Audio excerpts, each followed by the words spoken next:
Hi hello friends, welcome to Shreyas ಅಡುಗೆ ಮನೆ. ನಾನಿವತ್ತು ರೇಷನ್ ಅಕ್ಕಿಯಿಂದ ಸುಲಭವಾಗಿ ಹಾಗೆ ಸಾಫ್ಟ್ ಆಗಿರುವಂಥ ಇಡ್ಲಿನ ಮಾಡಿ ತೋರಿಸ್ತಾ ಇದ್ದೀನಿ. ತುಂಬಾ ಸಾಫ್ಟ್ ಆಗಿರುತ್ತೆ, ಹಾಗೆ ಅತ್ಯಂತ ಮೃದುವಾಗಿರುತ್ತೆ.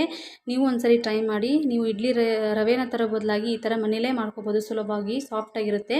ನಾನಿಲ್ಲಿ 2 ಗ್ಲಾಸ್ ಆಗೋಷ್ಟು ರೇಷನ್ ಅಕ್ಕಿನ ತೊಗೊಂಡಿನಿ. ನೀವು ಇದ್ರ ಬದಲಾಗಿ ಇಡ್ಲಿ ರೈಸ್ ಅಂತ ಸಿಗುತ್ತೆ, ಅದನ್ನು ಕೂಡ ಯೂಸ್ ಮಾಡ್ಕೋಬೋದು. ರೇಷನ್ ಅಕ್ಕಿಯಿಂದ ಮಾಡಿದ್ರು ಕೂಡ ತುಂಬಾ ಚೆನ್ನಾಗಾಗುತ್ತೆ. 2 ಗ್ಲಾಸ್ ಅಕ್ಕಿನ ತೊಗೊಂಡಿದ್ದೀನಿ. ಈಗ ನಾನು ಬೇರೆ ಪಾತ್ರೆಗೆ ಒಂದು ಅರ್ಧ ಗ್ಲಾಸ್ ಅಷ್ಟು ಸಬ್ಬಕ್ಕಿನ ತೊಗೊಂಡಿದ್ದೀನಿ. ಸಪ್ರೇಟಾಗಿಯೇ ನೆನೆಸ್ಕೋಬೇಕು. ಇದನ್ನು ಅಕ್ಕಿ ಬೇರೆ ಮಾಡ್ಕೋಬೇಕು, ಆಮೇಲೆ ಇದನ್ನು ಬೇರೆ ಮಾಡಿ ನೆನೆಸ್ಕೋಬೇಕು. ಹಾಗೆಯೇ ಅರ್ಧ ಗ್ಲಾಸ್ ಅಷ್ಟು ನಾನು ಉದ್ದಿನ ಕಾಳನ್ನು ತೊಗೊಂಡಿದ್ದೀನಿ. ನೀವು ಇದ್ರ ಬದಲಾಗಿ ಉದ್ದಿನ ಬೇಳೆ ಕೂಡ ಯೂಸ್ ಮಾಡ್ಕೋಬೋದು. ಹಾಗೆಯೇ ನಾನಿವಲ್ಲಿ ಅರ್ಧ ಗ್ಲಾಸ್ ಆಗೋಷ್ಟು ಅವಲಕ್ಕಿನ ತೊಗೊಂಡಿದ್ದೀನಿ. ಇದು ದಪ್ಪ ಅವಲಕ್ಕಿ ತೊಗೊಂಡಿದ್ದೀನಿ. ನೀವು ಒಂದೇ ಗ್ಲಾಸಲ್ಲಿ ಅಳತೆ ಮಾಡಿಕೊಂಡ್ರೆ ಕರೆಕ್ಟಾಗಿರುತ್ತೆ. ಎಲ್ಲವನ್ನು ಯಾವುದೇ ಮೆಜರ್ಮೆಂಟಲ್ಲಿ ಕರೆಕ್ಟಾಗಿ ಒಂದೇ ಗ್ಲಾಸಲ್ಲಿ ತೊಗೊಂಡ್ರೆ ಅಥವಾ ಒಂದೇ ಕಪ್ಪಲ್ಲಿ ಯೂಸ್ ಮಾಡಿದರೆ ಚೆನ್ನಾಗಿರುತ್ತೆ. ನಾವು ಎರಡನ್ನೂ ಚೆನ್ನಾಗಿ ತೊಳ್ಕೊಂಡು ಒಂದು 6 ಗಂಟೆಗಳ ಕಾಲ ನೆನೆಸಿಡ್ತೀನಿ. ಎರಡನ್ನೂ ಚೆನ್ನಾಗಿ ತೊಳ್ಕೊಬೇಕು, ಸಪ್ರೇಟಾಗಿಯೇ ನೆನೆಸ್ಕೋಬೇಕು ಇದನ್ನು. ಇವಾಗ ನೋಡಿ 6 ಗಂಟೆ ಆಗಿ ನೆನೆದಿದೆ. ಇವಾಗ ಎರಡು ನೋಡಿ ಎಷ್ಟು ಚೆನ್ನಾಗಿ ಉಬ್ಕೊಂಡ್ಬಂದಿದೆ ಅಂತ. ಇವಾಗ ನಾವು ಮಿಕ್ಸಿ ಜಾರ್ಗೆ ಮೊದಲಿಗೆ ನಾನು ಸಬ್ಬಕ್ಕಿ, ಅವಲಕ್ಕಿ ಮತ್ತು ಹಾಗೆ ಉದ್ದಿನ ಬೇಳೆನ ಗ್ರೈಂಡ್ ಮಾಡ್ಕೊತಾ ಇದ್ದೀನಿ. ಇದನ್ನು ಸ್ವಲ್ಪ ನೈಸಾಗಿಯೇ ಗ್ರೈಂಡ್ ಮಾಡ್ಕೋಬೇಕು. ಇದನ್ನು ಎಷ್ಟು ನೈಸಾಗಿ ಗ್ರೈಂಡ್ ಮಾಡ್ಕೋತೀವೋ ಅಷ್ಟು ಇಡ್ಲಿಗಳು ಸಾಫ್ಟಾಗಿರುತ್ತೆ. ನೋಡಿ ಇಷ್ಟು ನುಣ್ಣಗೆ ರುಬ್ಕೊಂಡು ಬರಬೇಕು. ತುಂಬಾ ಚೆನ್ನಾಗಾಗುತ್ತೆ. ರೇಷನ್ ಅಕ್ಕಿಯಿಂದ ಮಾಡಿ ನೋಡಿ. ನಾನಿವಾಗ ಮತ್ತೆ ಅದೇ ಜಾರಿಗೆ ಅಕ್ಕಿನ ಮಿಕ್ಸಿ ಗ್ರೈಂಡಿಗೆ ಹಾಕ್ಕೋತಾ ಇದ್ದೀನಿ. ಅಕ್ಕಿನ ಮಾತ್ರ ಸ್ವಲ್ಪ ರವೆ ಥರ ಹಾಕ್ಕೋಬೇಕು, ಅಂದ್ರೇ ಇಡ್ಲಿ ಚೆನ್ನಾಗಿ ಬರುತ್ತೆ. ಸೇಮ್ ಅದೇ ನಾವು ರವೆ ತಂದು ಮಾಡ್ತೀವಲ್ಲ ಇಡ್ಲಿ ರವೆಯನ್ನು ಅದೇ ಥರ ಇರುತ್ತೆ. ನೋಡಿ ಇವಾಗ ನಾನು ತೋರಿಸ್ತಾ ಇದ್ದೀನಿ ಯಾವ ರೀತಿ ಅಂತ. ನೋಡಿ ಕೈಲಿ ಮುಟ್ಟಿದರೆ ಸಾಕು, ಸ್ವಲ್ಪ ಚಿರೋಟಿ ರವೆ ಥರ ಕೈಗೆ ಹತ್ಕೋಬೇಕು. ಇಷ್ಟಾದರೆ ಕರೆಕ್ಟಾಗಿ ಇರುತ್ತೆ ಇಡ್ಲಿ ಮಾಡೋಕ್ಕೆ. ನೋಡಿ ಇವೆಲ್ಲವನ್ನು ಚೆನ್ನಾಗಿ ನಾನು ಗ್ರೈಂಡ್ ಮಾಡ್ಕೊಂಡು ಬಂದಿದ್ದೀನಿ, ಎರಡನ್ನೂ ಕೂಡ. ಇವಾಗ ಚೆನ್ನಾಗಿ ಮಿಕ್ಸ್ ಮಾಡ್ಕೊಳ್ಳೋಣ. ನಾನು ಇದಕ್ಕೆ ಮತ್ತೆ ಯಾವುದೇ ಥರ ಎಕ್ಸ್ಟ್ರಾ ನೀರು ಕೂಡ ಹಾಕ್ತಾಯಿಲ್ಲ. ಸ್ವಲ್ಪ ತಿಕ್ಕಾಗಿಯೇ ಇದನ್ನು ಗ್ರೈಂಡ್ ಮಾಡ್ಕೋಬೇಕು, ಜಾಸ್ತಿ ನೀರು ಹಾಕಿ ಗ್ರೈಂಡ್ ಮಾಡ್ಕೋಬಾರ್ದು. ನುಗ್ಗಿ ಇವೆರಡನ್ನು ಚೆನ್ನಾಗಿ ಮಿಕ್ಸ್ ಮಾಡ್ಕೊಳ್ಳೋಣ.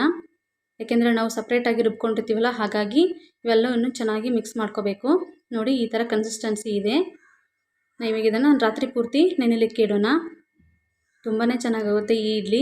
ನಮಗೆ ಬೆಳಗ್ಗೆ ಇಡ್ಲಿ ಮಾಡ್ತಾರೋದ್ರಿಂದ ಫಸ್ಟಿಗೆ ನಾನು ಚಟ್ನಿನ ಮಾಡ್ಕೊತಾ ಇದ್ದೀನಿ. ಚಟ್ನಿನ ಕ್ವಿಕ್ಕಾಗಿ ತೋರಿಸ್ತಾ ಇದ್ದೀನಿ. ಇಲ್ಲಿ ನಾನು ಮಿಕ್ಸಿ ಜಾರ್ಗೆ ಶೇಂಗಾ ಬೀಜನ ತೊಗೊಂಡಿದ್ದೀನಿ. ಇದನ್ನು ಸಿಪ್ಪೆ ತೆಗೆದುಕೊಂಡ್ಬಿಟ್ಟು ಹುರಿದು ಸ್ವಲ್ಪ ಶೇಂಗಾ ಬೀಜನ ಮಿಕ್ಸಿ ಜಾರ್ಗೆ ಹಾಕೋತಾ ಇದ್ದೀನಿ. ಹಾಗೆ ಇದ್ರ ಜೊತೆಗೆ ಒಂದು ಸ್ವಲ್ಪ ಹಸಿ ಕೊಬ್ಬರಿ ಕಾಯಿನ ಹಾಕೋತಾ ಇದ್ದೀನಿ. ಈ ಥರ ಕಾಯಿ ಇದ್ರ ಜೊತೆಗೆ ಹುರಿಗಡಲೆ ಹಾಕ್ಬಾರ್ದು, ಅಂದರೆ ಪುಟಾಣಿ ಹಾಕ್ಬಾರ್ದು, ಹೀಗೇ ಮಾಡ್ಕೋಬೇಕು. ತುಂಬ ಚೆನ್ನಾಗಿರುತ್ತೆ. ನಾನು ಮತ್ತು ಒಂದು 5-6 ಹಸಿಮೆಣಸಿಕಾಯಿನ ತೊಗೊಂಡಿದ್ದೀನಿ. ಖಾರ ಕಮ್ಮಿ ಇರೋದ್ರಿಂದ ಸ್ವಲ್ಪ ಜಾಸ್ತಿ ತೊಗೊಂಡಿದ್ದೀನಿ. ಹಾಗಾಗಿ ಮತ್ತೆ ಒಳ್ಳೆ ಸ್ವಲ್ಪ ಕರಿಬೇವನ್ನ ಹಾಕ್ತಾಯಿದ್ದೀನಿ. ನಾನು ಇಲ್ಲಿ ಕರಿಬೇವನ್ನ ಜಾಸ್ತಿ ಹಾಕ್ತಾಯಿದ್ದೀನಿ. ಆ ಕರಿಬೇವು ಅಂದರೆ ತುಂಬಾ ಇಷ್ಟ ಆಗುತ್ತೆ, ಹಾಗೆ ಆರೋಗ್ಯಕ್ಕೂ ತುಂಬ ಒಳ್ಳೆಯದು. ಸ್ವಲ್ಪ ಬೆಳ್ಳುಳ್ಳಿ, ಕೊತ್ತಂಬರಿನ ಹಾಕಿ ಸ್ವಲ್ಪ ನೀರನ್ನು ಹಾಕಿ ಗ್ರೈಂಡ್ ಮಾಡ್ಕೊತೀನಿ. ಹಾಗೆ ಒಂದು ಸ್ವಲ್ಪ ಉಪ್ಪನ್ನು ಹಾಕ್ತಾಯಿದ್ದೀನಿ ರುಚಿಗೆ ತಕ್ಕಷ್ಟು. ಇವೆಲ್ಲವನ್ನು ಚೆನ್ನಾಗಿ ಮಿಕ್ಸ್ ಮಾಡಿಕೊಂಡು ನೀರನ್ನು ಹಾಕಿ ಗ್ರೈಂಡ್ ಮಾಡ್ಕೊತಾ ಇದ್ದೀನಿ. ಸ್ವಲ್ಪ ನಾನಿಲ್ಲಿ ತೆಳುವಾಗಿಯೇ ಗ್ರೈಂಡ್ ಮಾಡ್ಕೊತೀನಿ. ಈ ಇಡ್ಲಿಗೆ ಸ್ವಲ್ಪ ತೆಳುವಾಗಿದ್ರೇ ಚೆನ್ನಾಗಿರುತ್ತೆ, ಗಟ್ಟಿ ಚಟ್ನಿ ಚೆನ್ನಾಗಿರಲ್ಲ. ನೋಡಿ ನಾನು ಈ ಕನ್ಸಿಸ್ಟೆನ್ಸಿಲಿ ಚಟ್ನಿನ ರೆಡಿ ಮಾಡ್ಕೊಂಡಿದ್ದೀನಿ. ಈ ಚಟ್ನಿಗೆ ನಾನು ಯಾವುದೇ ರೀತಿ ಒಗ್ಗರಣೆ ಹಾಕ್ತಾಯಿಲ್ಲ. ನಿಮ್ಗೆ ಇಷ್ಟ ಇದ್ದರೆ ಒಗ್ಗರಣೆ ಹಾಕ್ಕೋಬೋದು. ನಾನು ಹಾಗೆಯೇ ಮಾಡ್ಕೊತಾ ಇದ್ದೀನಿ. ನೋಡಿ ಇವಾಗ ಇಡ್ಲಿ ಹಿಟ್ಟನ್ನು ನಾನು ಇವಾಗ ತೋರಿಸ್ತಾ ಇದ್ದೀನಿ. ರಾತ್ರಿ ಪೂರ್ತಿ ನೆನೆದಿದೆ, ಎಷ್ಟು ಉಬ್ಬಿಕೊಂಡು ಬಂದಿದೆ ಅಂತ. ನಾವು ಮಿಕ್ಸಿ ಜಾರಿಗೆ ಹಾಕಿದಾಗ ಅರ್ಧಕ್ಕಾಯಿತು. ಇವಾಗ ನೋಡಿ ಎಷ್ಟು ಪೂರ್ತಿಯಾಗಿ ಉಬ್ಕೊಂಡು ಬಂದಿದೆ ಅಂತ. ನಾವು ಇದಕ್ಕೆ ಯಾವುದೇ ರೀತಿ ಸೋಡಾ ಆಗಲಿ ಈಸ್ಟ್ ಆಗಲಿ ಹಾಕ್ತಾಯಿಲ್ಲ. ಹಾಗೆಯೇ ಎಷ್ಟು ಚೆನ್ನಾಗಿ ಉಬ್ಕೊಂಡು ಬಂದಿದೆ ಅಂತ ನೋಡಿ. ಈ ಥರ ಉಬ್ಬಿಕೊಂಡು ಬರಲಿಲ್ಲ ಅಂದರೆ ಕೆಳಗಡೆ ಒಂದು ಕಟ್ಟಿಗೆ ಇದು ಅಥವಾ ನಾವು ಡೈರೆಕ್ಟಾಗಿ ನೆಲದ ಮೇಲೆ ಇರಬಾರ್ದು. ಈ ಥರ ಒಂದು ಯಾವುದಾದ್ರೂ ಏನಾದರೂ ಇಟ್ಟು ಈ ಥರ ಮೇಲೆ ಇಡೋದ್ರಿಂದ ಚೆನ್ನಾಗಿ ಉಬ್ಕೊಂಡು ಬಂದಿರುತ್ತೆ. ನೋಡಿ ನಾನು ಇವಾಗ ತೋರಿಸ್ತಾ ಇದ್ದೀನಿ ಎಷ್ಟು ಚೆನ್ನಾಗಿ ಬಂದಿದೆ ಅಂತ ಉಬ್ಬಿಕೊಂಡು ನೊರೆ ಥರ. ನೋಡಿ ಈ ಟಿಪ್ಸನ್ನು ಫಾಲೋ ಮಾಡಿ. ಯಾವಾಗಲೇ ಯಾವ ಟೈಮಲ್ಲಿ ಯಾವ ಕಾಲದಲ್ಲೂ ಚಳಿಗಾಲದಲ್ಲೂ ಮಾಡಿದರೂ ಕೂಡ ಮಳೆಗಾಲದಲ್ಲಿ ಮಾಡಿದರೂ ಕೂಡ ಇಷ್ಟು ಚೆನ್ನಾಗಿ ಉಬ್ಕೊಂಡೇ ಬರುತ್ತೆ. ಡೈರೆಕ್ಟಾಗಿ ನೆಲಬು ಇರಬಾರ್ದು. ಇವಾಗ ಬಟ್ಟೆನ ಸುತ್ತಿ ಕೂಡ ಇರ್ಬೋದು. ಇವಾಗ ನಾನು ಇಡ್ಲಿ ಪಾತ್ರೆಗೆ ಮೊದಲೇ ನೀರನ್ನು ಬಿಸಿ ಇಟ್ಟಿದ್ದೆ. ಹಾಗೆ ಒಂದು ಸ್ವಲ್ಪ ಹುಣಸೆಹಣ್ಣನ್ನು ಹಾಕ್ತಾಯಿದ್ದೀನಿ. ಅದನ್ನು ಹಾಕೋದ್ರಿಂದ ತಳ ಕಪ್ಪಗಾಗೋಲ್ಲ. ಹಾಗಾಗಿ ನಲ್ಲಿ ಇಡ್ಲಿಗೆ ಬ್ಯಾಟ್ರಿಗೆ ಒಂದು ಸ್ವಲ್ಪ ಉಪ್ಪನ್ನು ಹಾಕ್ತಾಯಿದ್ದೀನಿ. ಇದಕ್ಕೆ ನಾನು ಸೋಡಾ ಆಗಲಿ ಈಸ್ಟ್ ಆಗಲಿ ಬಳಸ್ತಾ ಇಲ್ಲ, ಹಾಗೆಯೇ ಮಾಡ್ತಾಯಿದ್ದೀನಿ. ತುಂಬಾ ಚೆನ್ನಾಗಿ ಬರುತ್ತೆ, ಅಷ್ಟೇ ಸಾಫ್ಟಾಗಿ ಕೂಡ ಇರುತ್ತೆ. ನೀವು ಒಂದ್ಸಲ ಟ್ರೈ ಮಾಡಿ, ತುಂಬಾ ಚೆನ್ನಾಗಿರುತ್ತೆ. ನಾನು ಇವೆರಡನ್ನು ಚೆನ್ನಾಗಿ ಮಿಕ್ಸ್ ಮಾಡ್ಕೊತಾ ಇದ್ದೀನಿ ಉಪ್ಪನ್ನು ಹಾಕಿ. ನೋಡಿ ಒಂದ್ಸಲ ಚೆನ್ನಾಗಿ ಮಿಕ್ಸ್ ಮಾಡ್ಕೊಳ್ಳಿ. ಅಂದರೆ ತೀರಾ ರೌಂಡ್ ಮಾಡಿ ಸ್ಪೀಡಾಗೆಲ್ಲ ನಾನು ಮಾಡ್ಕೊಳ್ಳೋಕೆ ಹೋಗಬೇಡಿ ಮಿಕ್ಸನ್ನು. ಯಾಕಂದರೆ ಅದು ಸ್ವಲ್ಪ ನೊರೆ ಇರುತ್ತಲ್ಲ, ಆ ಕನ್ಸಿಸ್ಟೆನ್ಸಿ ಹಾಗೇ ಇರಬೇಕು, ಅಂದರೆ ಮಾತ್ರ ಇಡ್ಲಿ ಸಾಫ್ಟಾಗಿ ಬರುತ್ತೆ. ನೋಡಿ ನಾನು ಇಡ್ಲಿ ಪಾತ್ರೆಗೆ ನಾನಿಲ್ಲಿ ಕಾಟನ್ ಬಟ್ಟೆನ ಒಂದು ಸ್ವಲ್ಪ ಒದ್ದೆ ಮಾಡಿಬಿಟ್ಟು ಹಾಕೋತಾ ಇದ್ದೀನಿ. ಈ ರೀತಿ ಮಾಡೋದ್ರಿಂದ ಇಡ್ಲಿಗಳು ಸುಲಭವಾಗಿ ಆರಾಮಾಗಿ ತೆಕ್ಕೋಬೋದು. ನೀವು ಹಾಳೆ ಇದ್ದರೆ ಒಂದು ಹಾಳೆ ಕವರ್ ಕೂಡ ಹಾಕ್ಕೋಬೋದು. ನಾನು ಇಲ್ಲಿ ಈ ಥರ ಮಾಡ್ತಾಯಿದ್ದೀನಿ. ತುಂಬ ಚೆನ್ನಾಗಿ ಬರುತ್ತೆ ಈ ಥರ ಮಾಡಿದರೆ ಇಡ್ಲಿಗಳು. ನೋಡಿ ಇವಾಗ ಇಡ್ಲಿ ಬ್ಯಾಟ್ರಿಗೆ ಒಂದು ಸ್ವಲ್ಪ ಇಡ್ಲಿನ ಪಾತ್ರೆಗೆ ಹಾಕ್ತಾಯಿದ್ದೀನಿ.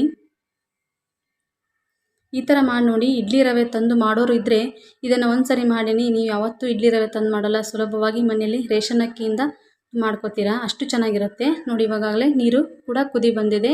ಇವಾಗ ನಾವು ಪಾತ್ರೆಗೆ ಹಾಕಿರುವಂಥ ಇಡ್ಲಿ ಬ್ಯಾಟರ್ನ ಹಾಕಿ ಇರುವಂಥ ಪಾತ್ರೆನ ಹಾಕ್ತಾಯಿದ್ದೀನಿ ನೋಡಿ. ಇದನ್ನು ಇಡ್ಲಿ ಬ್ಯಾಟರ್ನ ಹಾಕಿದ ತಕ್ಷಣ, ಪಾತ್ರೆಗೆ ಹಾಕಿದ ತಕ್ಷಣ ನಾವು ಹೈ ಫ್ಲೇಮಲ್ಲಿ ಒಂದು 3 ನಿಮಿಷ ಬೇಯಿಸ್ಕೊಂಡ್ರೆ ಸಾಕು, ಬೆಂದು ಹೋಗಿರುತ್ತೆ. ಜಾಸ್ತಿ ಹೊತ್ತು ಬೇಯಿಸ್ಕೊಂಡ್ಬಿಟ್ರೆ ಕಲರ್ ಕೂಡ ಚೇಂಜ್ ಆಗುತ್ತೆ, ಹಾಗೆ ಗಟ್ಟಿ ಆಗ್ತವೆ ಇಡ್ಲಿ. ಹಾಗಾಗಿ ಜಾಸ್ತಿ ಹೊತ್ತು ಒಲೆ ಮೇಲೆ ಇಡಬಾರ್ದು. ಇದನ್ನು ನೋಡಿ ಎಷ್ಟು ಚೆನ್ನಾಗಿ ಉಬ್ಕೊಂಡು ಬಂದಿದೆ ಇಡ್ಲಿಗಳಂತ. ನಾನಿಲ್ಲಿ ಸೋಡಾ ಹಾಕಿಲ್ಲ, ಹಾಗೆ ಈಸ್ಟ್ ಹಾಕಿಲ್ಲ, ಎಷ್ಟು ಚೆನ್ನಾಗಿ ಬಂದಿದೆ ಅಂತ. ಈ ಥರ ಒಂದು ಸ್ಟಿಕ್ಕನ್ನು ಚುಚ್ಚಿದ್ರೆ ಸಾಕು, ಗೊತ್ತಾಗುತ್ತೆ ಅದು ಕರೆಕ್ಟಾಗಿ ಬೆಂದಿದೆ ಅಥವಾ ಬೆಂದಿಲ್ಲ ಅಂತ. ನೋಡಿ ಈ ಟಿಪ್ಪನ್ನು ಫಾಲೋ ಮಾಡಿದ್ರು ಕೂಡ ತುಂಬ ಚೆನ್ನಾಗಿ ಇಡ್ಲಿಗಳು ಬರ್ತವೆ. ನೋಡಿ ಇವಾಗ ನಾನು ಎಲ್ಲ ಇಡ್ಲಿಗಳನ್ನು ರಿಮೂವ್ ಮಾಡಿ ಕೂಡ ತೋರಿಸ್ತಾ ಇದ್ದೀನಿ ಎಷ್ಟು ಚೆನ್ನಾಗಿ ಬರ್ತಿವೆ ಅಂತ. ಈ ಬಟ್ಟೆಲ್ಲ ಹಾಕಿರೋದ್ರಿಂದ ಒಂದು ಸ್ವಲ್ಪ ನೀರನ್ನು ಇದಕ್ಕೆ ಚಿಮ್ಕಿಸ್ಬೇಕು, ಅಂದರೆ ಮಾತ್ರ ಇಡ್ಲಿಗಳು ಬೇಗ ಬೇಗ ಬರ್ತವೆ.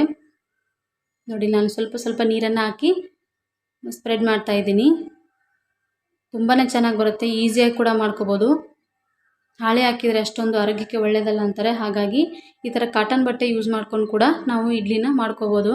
ತುಂಬ ಚೆನ್ನಾಗಿರುತ್ತೆ. ದೊಡ್ಡ ದೊಡ್ಡ ಹೋಟ್ಲುಗಳಲ್ಲಿ ಕೂಡ ಇದೇ ರೀತಿನ ಫಾಲೋ ಮಾಡ್ತಾರೆ. ನೋಡಿ ನಾನು ಇವಾಗ ತೋರಿಸ್ತಾ ಇದ್ದೀನಿ ಇಡ್ಲಿ ಎಷ್ಟು ಚೆನ್ನಾಗಿ, ಎಷ್ಟು ಸಾಫ್ಟಾಗಿ ಬಂದಿದೆ ಅಂತ. ನೋಡಿ ಎಷ್ಟು ಫ್ಲಫಿಯಾಗಿದೆ ಅಂತ. ನೋಡಿದ್ರಲ್ವ ರೇಷನ್ ಅಕ್ಕಿಯಿಂದ ಸುಲಭವಾಗಿ ಹೇಗೆ ನಾವು ಇಡ್ಲಿನ ಮಾಡ್ಕೋಬೋದು ಅಂತ. ತುಂಬಾ ಸಾಫ್ಟಾಗಿ ಹಾಗೆ ಫ್ಲಫಿಯಾಗಿ ಕೂಡ ಇರುತ್ತೆ. ಹೊಸದಾಗೆಲ್ಲ ನಮ್ಮ ಚಾನಲ್ ನೋಡ್ತಾ ಇದ್ದೀರಾ, ಪ್ಲೀಸ್ ಸಬ್ಸ್ಕ್ರೈಬ್ ಮಾಡ್ಕೊಳ್ಳಿ, ಹಾಗೆ ಪಕ್ಕದಲ್ಲಿರೋ ಬೆಲ್ ಐಕನ್ನ ಪ್ರೆಸ್ ಮಾಡಿ. ಈ ವಿಡಿಯೋ ಇಷ್ಟ ಆದರೆ ಪ್ಲೀಸ್ ಲೈಕ್ ಮಾಡಿ, ಹಾಗೆ ನಿಮ್ಮ ಫ್ರೆಂಡ್ಸ್ ಆ್ಯಂಡ್ ಫ್ಯಾಮಿಲಿಗೆಲ್ಲ ಶೇರ್ ಮಾಡಿ. Thank you for watching. ಹೀಗೆ ಸಪೋರ್ಟ್ ಮಾಡ್ತಾಯಿರಿ.